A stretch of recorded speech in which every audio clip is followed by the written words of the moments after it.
exposing my unemployed boyfriend's lies at Thanksgiving. He painted me as a gold digger to his family, and now he's losing everything. This Thanksgiving has been eye-opening, to say the least. I walked into dinner tonight with a boyfriend, and I think I may be walking out as a single woman. I'm big on journaling, so I just excused myself to the restroom to write this out and collect my thoughts. Let me explain. My name is Cassie, 23, and my boyfriend's name is Jason, 27, male. We met in college 5 months ago, and he moved in with me about 3 months ago. I know that might seem fast to some people, but Jason treats me better than anyone ever has. From the day we met, he's always showered me with love and has made me feel like the most special person in the world. My love language is words of affirmation, so he's been absolutely perfect for me. Also, I fought until tonight. I didn't realize he's also a big, fat liar. This Thanksgiving dinner was kind of a big deal because it also happened to be the first time I'd be meeting Jason's parents. Of course, I was nervous, but he assured me that they would love me. I was feeling pretty confident about the whole thing until Jason said something unexpected on the car ride over. "Hey, Cass, if my parents ask, please don't let them know that I'm in between jobs right now. I just don't want them to worry." I was a little taken aback, but I agreed. I understood him not wanting to have his parents pry, but the truth is, I've been starting to get a little worried about his unemployment as well. Jason got laid off from his job a week after he moved into my apartment. It was really hard on him because he'd worked really hard to get that job as a junior software engineer for a large firm.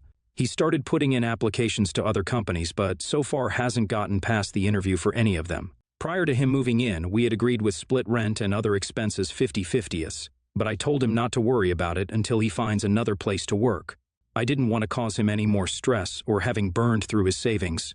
Besides, I was already paying for the apartment on my own before he moved in. So I didn't think paying for it on my own a little longer would hurt. My job as a senior copywriter makes me a decent amount of money, definitely enough to cover both of our costs for a while. But now, it's been months, and Jason still hasn't found another job. It seems like the more time has gone on, the more comfortable he's gotten with being unemployed. Most days when I get home from work, he's still in his sweats, playing video games.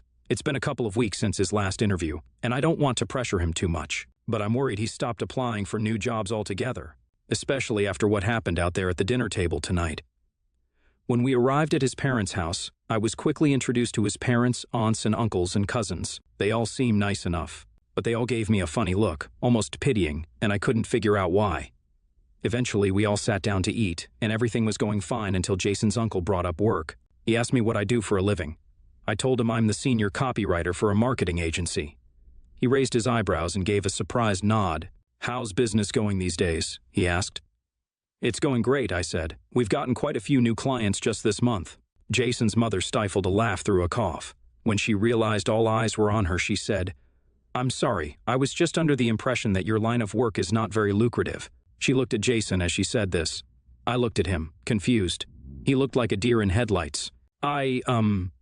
Cass does okay for herself," he said, stuttering nervously. His father raised his eyebrows at him. "Really? That's not what I remember you saying when we had to spot you for rent at the beginning of the month." Now I was even more confused. What the hell was he talking about? I paid for rent this month and every other month. "Jason, what is he talking about?" I asked. "He's talking about the fact that the second you shacked up with a high-earning man, you lost all control of your spending," said his mom. "We know all about how you like to blow through your earnings and his as well." There was a long, deeply uncomfortable silence after she said this. For the life of me, I couldn't figure out what she was talking about. But then it hit me. I think Jason has been using me all along. I let out a long exhale and glared at Jason. "Wow, I can't believe you." I quickly explained to his parents that they had it all wrong. Jason has been jobless for months now, and I have been the sole earner in our relationship. Apparently, they were under the impression that rather than getting fired, Jason had just recently been promoted. And then he had at least a nice new apartment and asked me to move in with him. Then he told them that I was a terrible spender and I had blown all of my money, and most of his as well, on ridiculous things to the point that now we couldn't even pay rent. Feeling sorry for their son, they sent him the full amount of rent for that month, urging him to break up with me as soon as possible. I corrected them and said that it has been my apartment all along, and that I had asked Jason to move in only a week before he lost his job. I also made sure to clarify that I am the one who pays the rent, including this month's rent. They were shocked. "Jason, sweetie, why would you lie to us like this?" his mother asked. "And more importantly, if Cassie has been paying for everything, what did you do with all the money we sent you?" his dad asked angrily. I could tell from Jason's expression that he realized he had been caught. There would be no talking himself out of this one. He came clean, saying that he had actually lost his job and has been unemployed this entire time. He insisted that he has been looking for a new job, but nothing has worked out yet. He told them that I have been supporting him. Then he sheepishly admitted that he had spent all of the money they had sent him on online sports betting. At this point, his mother began crying. She excused herself from the table and went into her bedroom and closed the door. It was all just too much for her to handle. Jason's father looked absolutely furious. He said he was so disappointed in Jason and that he couldn't believe his own son would lie to them like this. That's when Jason turned on me. "Damn it, Cassie, I told you not to bring up my work. You know that I'm looking for a job in just a few more weeks. None of this would have even been an issue." I actually saw tears begin to form in his eyes. At that point, just like Jason's mother, it was all too much for me to handle. I quickly stood up from the table and rushed to the restroom, and now here I am, mind reeling, trying to figure out what the hell to do from here. I thought Jason was the guy for me up until just a few minutes ago. He's never yelled at me before. That stung almost as much as being lied to by him. I've never met anyone else who makes me feel the way he does, but was it all a charade? Was he just pretending this whole time so he could use me for my money and my apartment? I'm so lost. I have no idea what I'm going to say when I go back out there. All lies aside, I know that he really has had a hard time since getting laid off. Am I wrong for feeling like I need to dump his ass right here and now, in front of his entire family? I honestly have no idea what I'm going to say when I go back out there. I guess I'll keep you updated. Well, my hunch was correct. I did walk out of that dinner a single woman, and thank God I did. When I came out of the restroom, it seemed the whole evening had fallen apart. Jason had broken down into full-blown blubbering tears, and half of his relatives had already left, while the other half were awkwardly excusing themselves. While I was in the restroom, Jason's father had really let loose on him. Apparently, Jason was receiving more money from them than just the cost of rent at that one time. He was practically getting a monthly allowance from them. His father had said that after tonight, Jason was completely financially cut off. Additionally, until he curbed his online gambling addiction, he didn't want to be around Jason anymore. Jason was not taking this well at all. He was sobbing, begging his father not to cut him out. And once he saw me return to the table, he redirected his pleas towards me, begging me not to leave him, spewing apologies. It was honestly the least attracted I've ever been to a man in my life. It was obvious that Jason was used to being able to con everyone around him into giving him what he wanted. And now that he was losing it all, he had no idea how to function. I told him right then and there that I was leaving without him. I was so thankful that we drove my car that night. I said that he could pick his stuff up in a few days, but other than that, I never wanted to see him again. That was yesterday, and I expected myself to be a lot more upset, but honestly, I'm just relieved. It would have been one thing for me to break up with a guy who was simply down and out on his luck, but breaking up with a guy who clearly has entitlement issues leaves me feeling no guilt at all. I'm just happy I got out when I did. Holy crap, an even crazier update to my story. It's been 2 months since I kicked Jason out. A new semester has started, so I have all new classes. I met a girl named Ashley in my creative writing class, and we really hit it off. She comes over to my place a couple of nights a week to hang out and study. Last night we were hanging out, watching a movie and having a couple of glasses of wine when suddenly she asked, "Who is that?" At first, I didn't know who she was talking about, but then I realized she was looking at a tiny photo frame that I had on the table in the corner. The photo was of me and Jason. I realized I had forgotten to take down the photo. "Oh, that's my ex-boyfriend Jason," I said. She jumped up and picked up the photo frame. "No, that's my ex-boyfriend Jason," she said. We were both stunned. She explained that she had met Jason at our college last year and had dated for a few months. Then, to my shock, she explained her entire relationship with Jason. It almost exactly resembled my relationship with him. Started dating, quickly moved in with her, lost his job, and then mooched off of her for a while until she called him out on it. But before they broke up, Ashley happened to go through his phone and realized he has done this to multiple other girls as well. Jason has never had a job. He's just a serial dater who jumps from unsuspecting girl to unsuspecting girl, meaning he has been lying to his parents all along as well. What an absolute creep. I'm so glad I got out when I did. NTA, you definitely weren't wrong for leaving him. He deserves to be alone.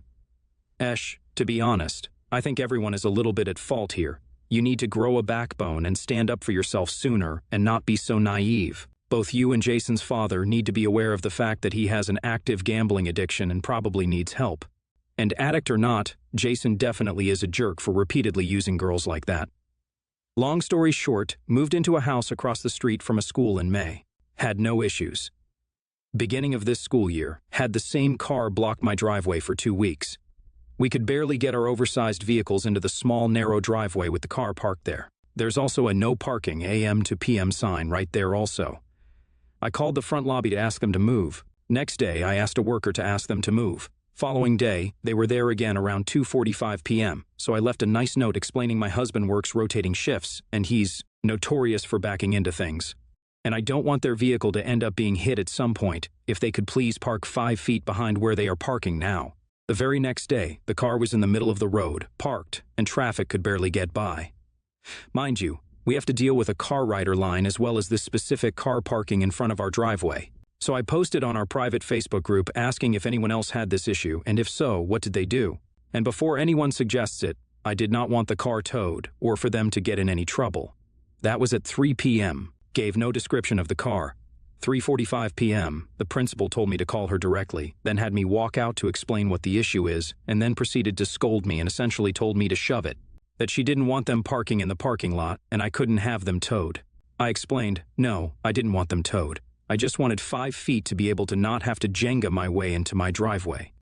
6 p.m., I am cast out by a teacher and told I had no consideration for teachers and what they do. I have kids, I am also a teacher at another school, and would never park in front of someone's driveway and tell that person to deal with it because previous owners allowed it. Also, the previous owners I knew, and they didn't mind because they were not home during the time the car parks there. I also have been home on maternity leave since school started, had a C-section a week after school started, and twisting and turning to get a better view has been hard. She then called me insane and unstable and blocked me after calling me a liar, that I never left a note. I'm scared for my safety. I go by the Nest security system, and it's been 2 months. No other cars park in front of my driveway for more than a day. Nothing is consistent, so I don't do anything until Friday. The same car parked in front of my driveway again. I pull in today, and with tons of parking spaces in the parking lot and tons of space on the illegal street behind her, but she had to park in front of my driveway. I irrationally called the non-emergency line and reported cars parked on this street during the no parking hours every single day. Then a cop showed up and wrote a warning. I saw and quickly pulled my car into the garage. Now people are outside taking pictures of my house and driveway and screaming on the phone about it. Did I go too far? I was mad that they got away with cussing me out, and my husband thinks I may have been a little irrational, but it was my decision, and he will stand by it. NTA. We live in a society, people give and take. The first time maybe was an accident, but after that, this person parked in front of your driveway intentionally instead of moving a few feet so you could exit, and have enlisted an army to pile on and gaslight you as if you are the crazy one for wanting to access your own property. If these people don't have the decency and sanity to compromise by moving a mere 5 feet, I would have them towed every time. NTA, but you need to report the principal to their supervisor immediately. They should be letting employees, even after-care employees, park on the school grounds to begin with. Also, their behavior of not dealing with the situation and being unprofessional needs to be addressed. Same with the teacher.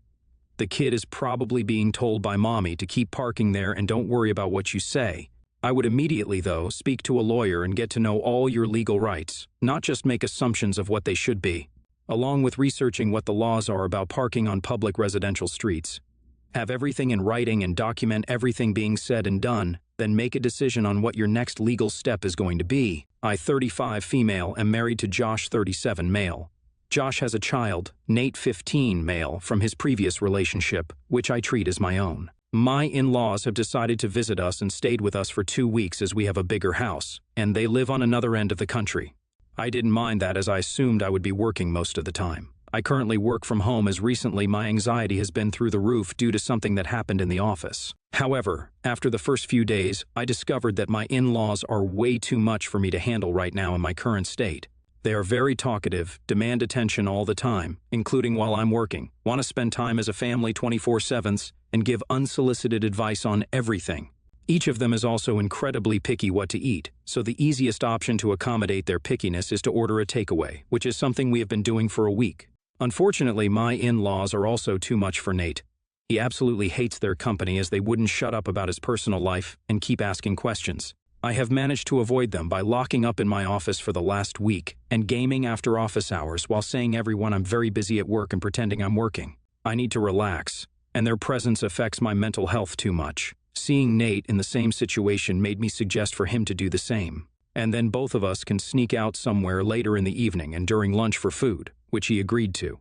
So he told them he has an important school project, so after school he can spend time with his friends without being nagged or just read or game in his room instead. Well, my husband has discovered what me and Nate have been doing after some pressure from my in-laws, and my husband Nate said it was me who suggested this as he was feeling overwhelmed with all the attention. Yesterday, Josh, my mother-in-law, and me had a big argument about it, where both Josh and Jenna, mother-in-law, said I shouldn't teach Nate bad behaviors and what an a-hole I was for playing games instead of cooking for them. I have reminded that we have plenty of takeaways in the fridge and some of the meals I made on the weekend that just required to be put in the microwave, but I'm still a bad guy. AITA. NTA. House guests are like fish, they begin to stink after 3 days. 2 weeks is an incredibly long time for you to have to babysit your spouse's parents. By the way, what's he cooking for them? NTA. If the family is staying, they are not guests. They are not there to be waited on by you as if you were their servants. Why don't they get organized, go out and buy the ingredients, and cook for you? After all, you're the one working to provide them with free accommodation.